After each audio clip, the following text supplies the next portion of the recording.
పర్సనాలిటీకి సంబంధించిన కథ చెప్తా. కథలంటే మీకు ఇష్టమే కదా, ఇష్టమేనా? ఒకసారి ఒక రాజు ఒక పోటీ పెట్టాడు. ఆ పోటీ ఏంటంటే ప్రపంచంలో ఉన్న అద్భుతమైన దృశ్యాలని చిత్రలేఖనం వేసి ప్రదర్శనకి తీసుకురండి, అందులో బాగా ఉండేదానికి ఫస్ట్ ప్రైజ్ ఇస్తాను. చిత్రలేఖకులు అందరూ వచ్చారు, ఇట్లాంటి హాల్లో కూర్చున్నారు, గోడలకంతా కాగితాలు పెట్టుకున్నారు. ఒకటి తాజ్మహల్ వేసాడు, ఒకటి నయగరా వేసాడు, ఇంకోటి హిమాలయాలు వేసాడు. ఇట్లా వేస్తూ వచ్చారు. ఒకతను ఆ గోడ మీద ఇట్లా యూ షేప్లో గీత గీసి చుక్కలు పెట్టి ఫ్రేమ్ కట్టి దాని కింద గుర్తుపట్టలేమోనని 4 అని రాశాడు. 4 ఇట్లే కదా ఉంటుంది. దాని పక్కన నిలబడున్నాడు. రాజు అన్నీ చూసుకుంటూ వచ్చి ఇదేంది అన్నాడు.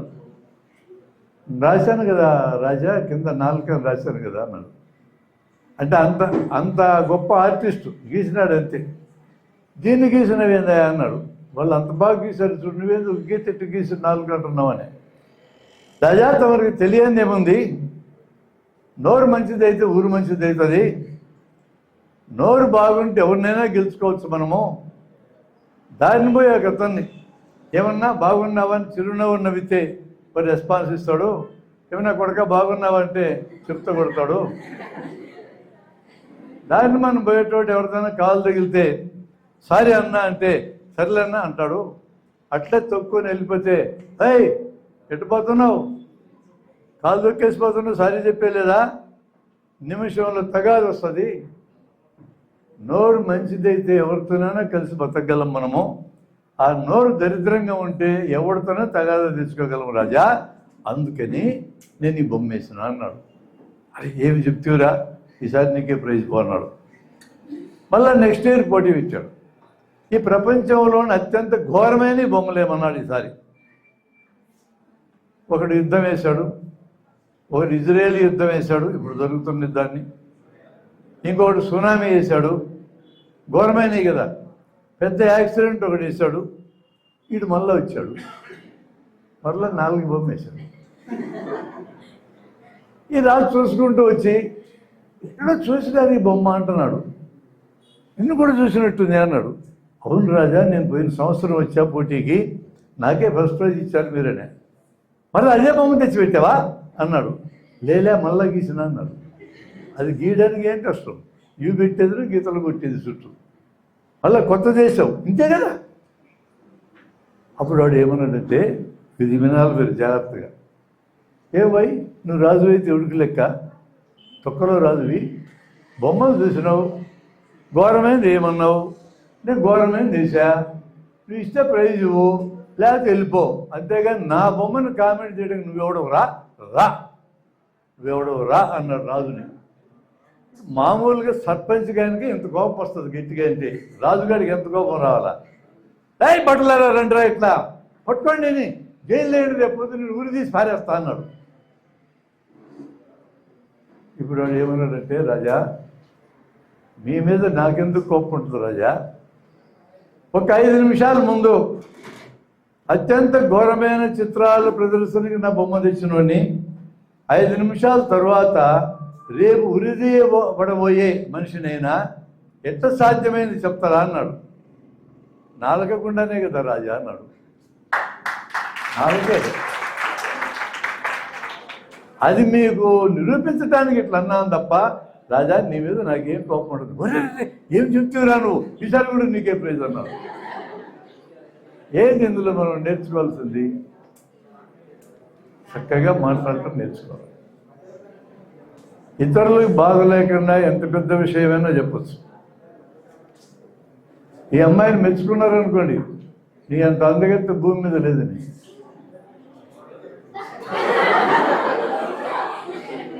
మీరు ఎప్పుడు అందంగా ఉంటారు, మీ ముఖాన్ని చిరునవ్వు ఉంటే అందంగా ఉంటారు. అబ్బాయిలైనా అమ్మాయిలైనా గుర్తుపెట్టుకోండి.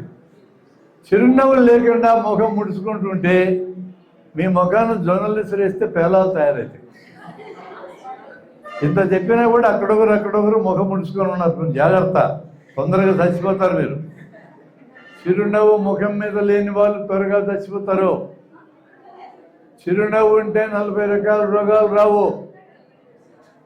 దానికి నాకు ఎదురైన ఘటన మీకు చెప్తా. చిరునవ్వు యొక్క మహాత్యం ఎట్లుండదు. ఒకరోజు నేను డోన్లో ట్రైన్ ఎక్కాను. కర్నూలు పోవాలి.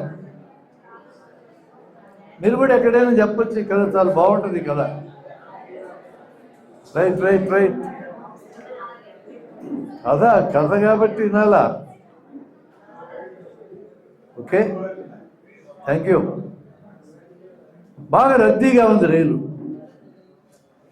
ఎక్కినారు గుంపులు.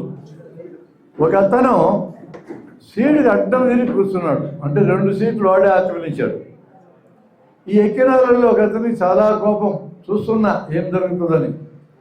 ఇటు చూసాడా, 2 కాళ్ళు ఇటు జరిగి కూర్చున్నాడు. జరగా, ఏది జరిగేది అన్నాడు. వాడు కూర్చున్నాడు. జరగమంటం లే, నిన్ను కాదా, నన్నేలే జరగను అన్నాడు. ఎందుకు జరగమని? జరగనంతే అన్నాడు. నీ అబ్బ జరుగునరా రైలు కొడక, 2 సీట్లకు అడ్డం కూర్చున్నావు, జరగనంటున్నావు అన్నాడు. నన్ను కొడక అంటవా? నేను జరగను, నీ అబ్బకి చెప్పుకోపో అన్నాడు. వెలుదుర్తి పోయేదాకా వాడు అట్లే కూర్చొని ఉన్నాడు, వీడట్లే నిలబడి ఉన్నాడు. ఇంకంతే, ఇంకేం మాట్లాడుకున్నది. ఒకరినొకరు తిట్టుకున్నారు. చూసేటోళ్ళకి వినోదం. వెలుదుర్తిలో ఈ దుర్వాసుడు తమ్ముడు దిగిపోయినాడు. ఎవరు దుర్వాసుడు తమ్ముడు అంటే? దుర్వాసుడు అని మహర్షి. ఎప్పుడు కోపమాడికి అది తమ్ముడని పిలిచేందుకు సామెత. ఇట్లా కోపం ఉండేటోళ్ళు పిలుస్తాం. అట్లా దిగిపోయినాడు. ఇంకో బ్యాచ్ ఎక్కారు. ఆ ఎక్కిన వాళ్ళలో కూడా చిరునవ్వు ఉన్నాడు. వాడికి కూడా ఈ సీటు మీద కనబడింది. వీడేమన్నాడు, ఏమండి అన్నా కొంచెం దొరగనా అన్నాడు. ఇందాక వాడేమన్నాడు, జరగా. వీడేమన్నాడు, అన్నా కొంచెం జరగన్నా. వాడు ఇంకా 3లోంచి బయటికి రాలే, కూర్చున్నాడు. జరగను అన్నాడు. వీడేమన్నాడు, నిలబడ్డాడు. ఇందాక వాడేమన్నాడు, ఎందుకు జరగవన్నాడు. జరగను అన్నాడు. నీ అబ్బది అనుకున్నావా అన్నాడు. నా అబ్బది కాదు, నీ అబ్బదిలే అన్నాడు. ఇంతే, ఎదురుతాకి ఇదే కథ. వీడట్లా అనలే. ఏది చెప్తావనా, నువ్వు ఎంత దూరం నుంచి వస్తున్నావో, నీకు ఎంత కాళ్ళు నొప్పులుగా ఉండబట్టి ఇటు కాళ్ళు తిప్పుకొని కూర్చున్నావు. I can understand you. నీ బాధ నాకు అర్థమవుతుంది. ఒక ఇంచు జరిగిన ఒక మనిషిని మెచ్చుకున్నాక ఒక ఇంచు జరిగిందంటే ఇంచు అనుకుని జరిగింటాడు. పక్క స్టేషన్కి వెళ్ళే లోపల 6 ఇంచులు అయింది. ఆ తర్వాత అడుగు అయింది. ఈ లోపల మాటల్లో పడ్డారు ఇద్దరు. వాడు ఆ ముందు కూర్చున్నాడు, కాళ్ళు అడ్డం తిప్పి కూర్చున్నాడు. బ్యాగులో 2 రూపాయలు తీశాడు, చెరిసగం మింగారు. వాడు టిఫిన్ తీశాడు, చెరిసగం తిన్నారు. కర్నూలు ఇద్దరు దిగిపోయినారు. ఎవడు దారి వాడికి. ఏంటి దీంట్లో లెస్సర్ మీకు అర్థమైంది. నోరు మంచిది, తోరు మంచిది. మళ్ళీ అదే సబ్జెక్ట్కి ఇంకో ఉదాహరణ. చిరునవ్వు ఉంటే ఏమైనా సాధించవచ్చు. చిరునవ్వు లేనివాడు దెబ్బతిట్టడం. అనవసరంగా ఒకవేళ మీకు ఏదైనా ప్రాబ్లం వచ్చినా చిరునవ్వును పోగొట్టుకోవద్దు. చాలా పాజిటివ్ యాక్టివిటీ చిరునవ్వు అనేది. దాదాపు 30 నుంచి 40 కండరాలు ముఖంలో కదులుతాయి చిరునవ్వు నవ్వితే. మంచి ఎక్సర్సైజ్ అది. ఫీలింగ్స్ అన్నిటిలో కల్లా గొప్ప ఫీలింగ్, ఎక్స్ప్రెషన్ చిరునవ్వు. మీకు ముఖ్యంగా నేను చెప్పడానికి కారణం ఏంటంటే దాదాపు 99% పెళ్ళిళ్ళు కానీ బ్యాచ్ ఉంది. అవునా? రేపు పొద్దున పెళ్లి చూపులప్పుడు అమ్మాయినా అబ్బాయిని సెలెక్ట్ చేసుకునేటప్పుడు చిరునవ్వు ముఖం మీద ఉన్న వాళ్ళని సెలెక్ట్ చేసుకోండి. వాడికి ఆస్తి లేకపోతే కొంపలు మనకు, డబ్బులు లేకపోతే కొంపలు మనకు, చిరునవ్వు లేకపోతే మీ సావే సావు, మీ బతుకు నాశనం అవుతుంది. అందుకని చిరునవ్వు ఉన్న వాళ్ళే సెలెక్ట్ చేసుకోండి. ఈ చిరునవ్వు అని ఒక్క మాట మీద సినిమా వచ్చింది 40 అన్నాడు. రజనీగంధ సినిమా పేరు. ఒక అమ్మాయి విద్యాసిన్హా అని, ఆమె సెలెక్ట్ చేసుకోవాలి. ఒకడు సీరియస్గా ఉంటాడు, మహా పంక్చువల్గా ఉంటాడు. ఇంకోటి జోవియల్గా ఉంటాడు, ఎప్పుడు నవ్వుతూ ఉంటాడు. పంక్చువాలిటీ ఉండదు దానికి. ఎవరిని సెలెక్ట్ చేసుకుంటుంది అమ్మాయి? చిరునవ్వున్నా సీరియస్గానే? సీరియస్ అని సెలెక్ట్ చేసుకుని చిరునవ్వు అని సెలెక్ట్ చేసుకుంది. అద్భుతమైన సినిమా.